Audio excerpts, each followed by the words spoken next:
Hej Danmark, vi er Anonymous.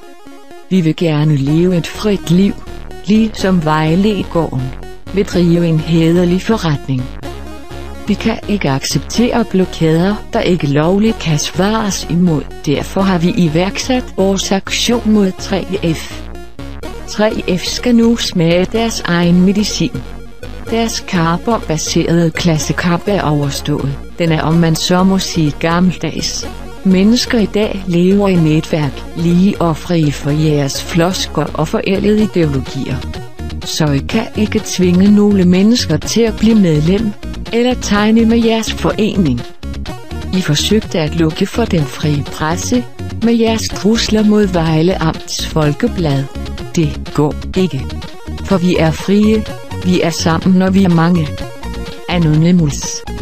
Vi er netværket. 3F og andre undertrykkere er fritale. Forvent os. Vi tilgiver ikke. Vi er Anonymous. Vi glemmer ikke. Forvent os.